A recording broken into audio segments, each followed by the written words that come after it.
तू अगली बार आगो तो वर्दी पहन के आगो ना रे लल्ला। पहला प्रश्न पूछा गया, 15 नवंबर 2023 को कहां पर प्रधानमंत्री श्री नरेंद्र मोदी के द्वारा विकसित भारत संकल्प यात्रा अभियान को हरी झंडी दिखाई गई थी।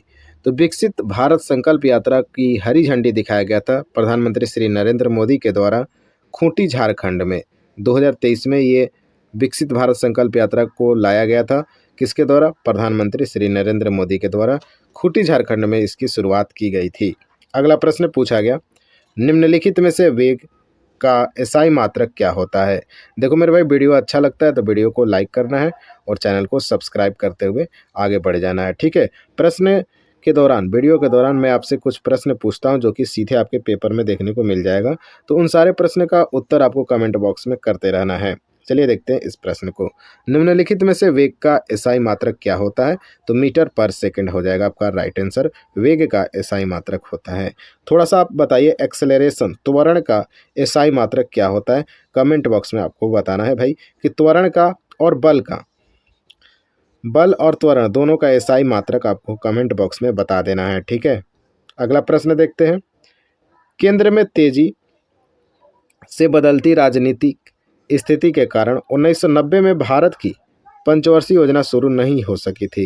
ये जो 8वीं पंचवर्षीय योजना थी मेरे भाई, 1990 में भारत की जो 8वीं पंचवर्षीय योजना थी, इसकी शुरुआत नहीं हो पाई थी। क्यों? तो केंद्र में तेजी से बदलती राजनीतिक स्थिति के कारण। क्या कारण था भाई? तो केंद्र में तेजी से बदलती राजनीतिक स्थिति के कारण 1990 में भारत की 8वीं पंचवर्षीय योजना को शुरू नहीं किया गया था। अगला प्रश्न पूछा गया भाई, निम्नलिखित में से कौन सा खेल पाकिस्तान का राष्ट्रीय खेल है? बताओ। हम लोग पाकिस्तान के बारे में पढ़ते हैं। हाँ देखो, अपने दुश्मन के बारे में जानकारी रखना चाहिए मेरे भाई। और ये दुश्मन थोड़े ना है सब, ये तो अपना ही आदमी है लोग, ठीक है। पाकिस्तान किसका है? तो हम लोग का है। फिर भी चलो याद कर लो, पाकिस्तान का राष्ट्रीय खेल क्या है? फील्ड हॉकी हो जाएगा, ठीक है। पाकिस्तान का राष्ट्रीय खेल क्या होगा? फील्ड हॉकी हो जाएगा। बढ़ते हैं अगले प्रश्न पे। निम्नलिखित में से कौन सा भारतीय संविधान में उल्लेखित राज्य नीति का निर्देशक सिद्धांत नहीं है? तो आपको बताना है कि कौन सा जो संविधान में है उल्लेखित राज्य नीति के निर्देशक का सिद्धांत नहीं है। तो इसका राइट आंसर होगा विधायिका को कार्यपालिका से अलग करना। बाकी जो आपके 3 ऑप्शन दिए गए मेरे भाई, इसको भी आप लोग पढ़िएगा तो आपको पता चलेगा कि ये राज्य के नीति निर्देशक सिद्धांत में आते हैं। पहला है अंतर्राष्ट्रीय शांति और सुरक्षा को बढ़ावा देना, बिल्कुल सही है।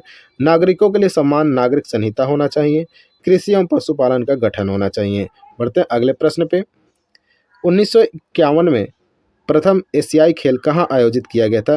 वेरी वेरी इंपॉर्टेंट है, आप किसी भी पेपर की तैयारी कर रहे हो यहाँ से प्रश्न पूछे जाते हैं।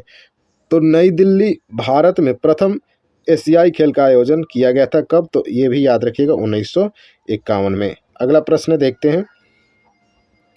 खुदाई खिदमतगार के संस्थापक कौन है? बार बार रिपीट होने वाला प्रश्न है भाई। खुदाई खिदमतगार हो जाएगा आपका खान अब्दुल गफ्फार खान के द्वारा इसकी स्थापना किया गया था, खुदाई खिदमतगार का। अगला प्रश्न देखते हैं। गीता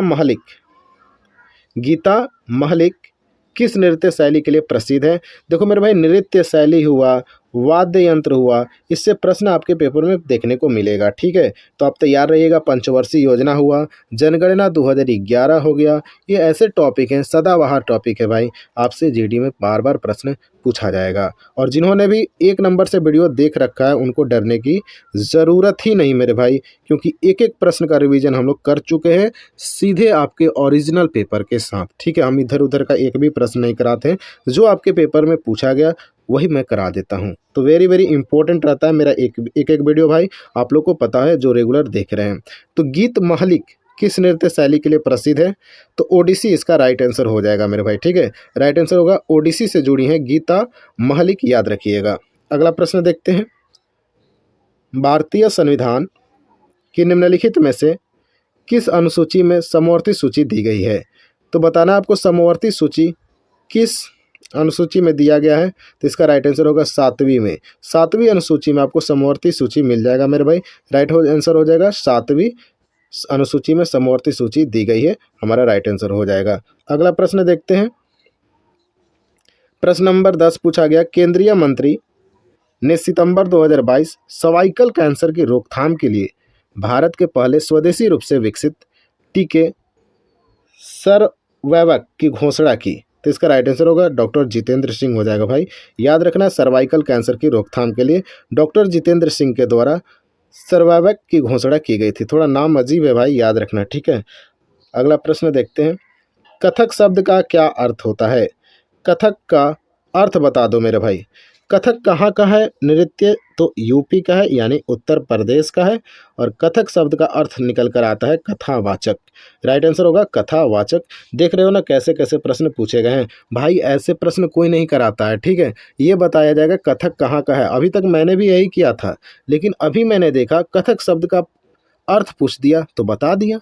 तो प्रीवियस ईयर क्वेश्चन इसी वजह से इंपॉर्टेंट हो जाता है। एक एक प्रश्न, क्या क्या प्रश्न आपसे पूछा जा सकता है, सारा का सारा प्रश्न आपको प्रीवियस ईयर क्वेश्चन में मिल जाएगा। कथक शब्द का अर्थ हो जाएगा कथावाचक।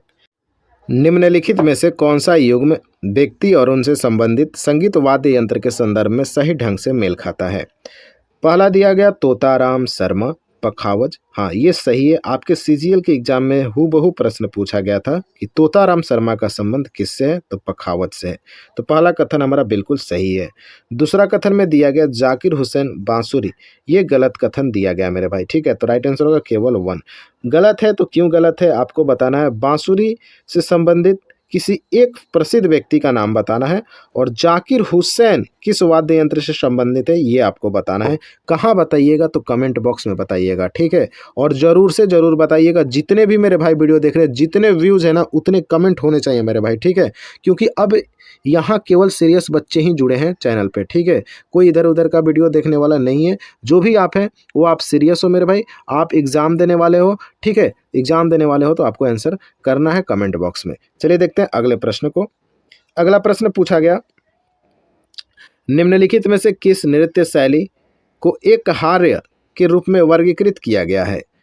तो कौन सा नृत्य शैली है जिसको एक हार्य के रूप में वर्गीकृत किया गया? तो भरतनाट्यम। देखो मेरे भाई, बहुत ही डिफिकल्ट लेवल का ये प्रश्न हो जाता है पेपर में, क्योंकि अगर आप ये पढ़कर नहीं गए हो ना भाई तो आप आंसर नहीं कर पाओगे, ठीक है। अभी आपको लगता है ये भरतनाट्यम मैंने मार दिया सही हो गया, भैया पेपर में ऐसा नहीं हो पाता है, ठीक है।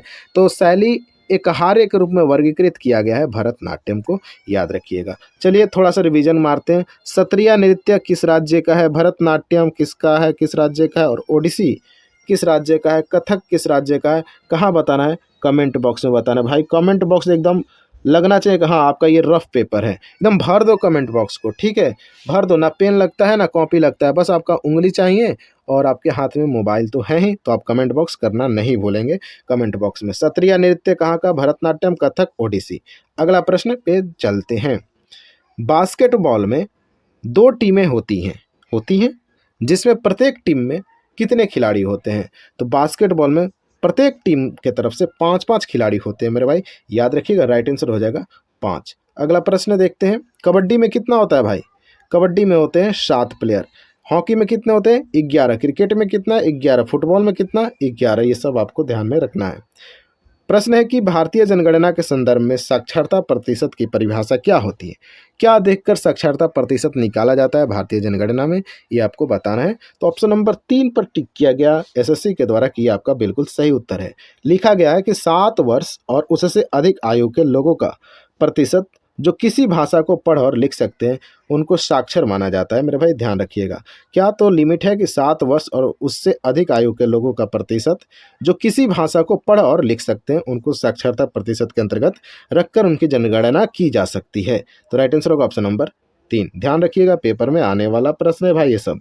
अगला प्रश्न पूछा गया, भारत में आर्थिक नियोजन के संबंध में बॉम्बे प्लान कितने भागों में प्रकाशित किया गया था? तो कुल 2 भागों में प्रकाशित किया गया था बॉम्बे प्लान को, ये भी आपको ध्यान में रखना है। भारत में आर्थिक नियोजन के संबंध में बॉम्बे प्लान कुल 2 भागों में प्रकाशित किया गया था। अगला प्रश्न पूछा गया 17 नंबर, निम्नलिखित में से कौन सा मौर्य शासक चंद्रगुप्त मौर्य का पोता था, ग्रैंडसन था? तो हो जाएगा अशोक हो जाएगा। चंद्रगुप्त मौर्य का पोता हो जाएगा, अशोक हो जाएगा। चलो जल्दी से बताओ अशोक के पिता का क्या नाम था? कमेंट बॉक्स में बता दो मेरे भाई, ठीक है। अशोक के पिता का नाम क्या है? कमेंट बॉक्स में बताना है आपको। अगला प्रश्न देखते हैं, वैभव फेलोशिप योजना को लागू करने का उत्तरदायित्व किस सरकारी विभाग के पास है? तो विज्ञान और प्रौद्योगिकी मंत्रालय इसका राइट आंसर होने वाला है। वैभव फेलोशिप योजना को लागू करने का उत्तरदायित्व तो हो जाएगा विज्ञान और प्रौद्योगिकी मंत्रालय के। अगला प्रश्न पूछा गया, हॉर्नबिल पर्व निम्नलिखित में से किस राज्य में मनाया जाता है? नागालैंड में मनाया जाता है। अगला प्रश्न पूछा गया, 2011-12 के आंकड़ा के अनुसार निम्नलिखित में से बिहार की गरीबी दर कितनी है? लगभग में आपको बताना था भाई, और इसका सही उत्तर हुआ था 33.7% हो जाएगा बिहार की गरीबी दर 2011-12 के आंकड़ों के अनुसार। तो हमारा 20 प्रश्न भाई कंप्लीट हुआ। आपको ये वीडियो कैसा लगा? वीडियो हेल्पफुल है तो वीडियो को लाइक करना बिल्कुल नहीं भूलना है, चैनल को सब्सक्राइब भी कर लेना है, साथ में टेलीग्राम चैनल से जुड़ जाना है। मिलते हैं नेक्स्ट वीडियो में, तब तक के लिए जय हिंद।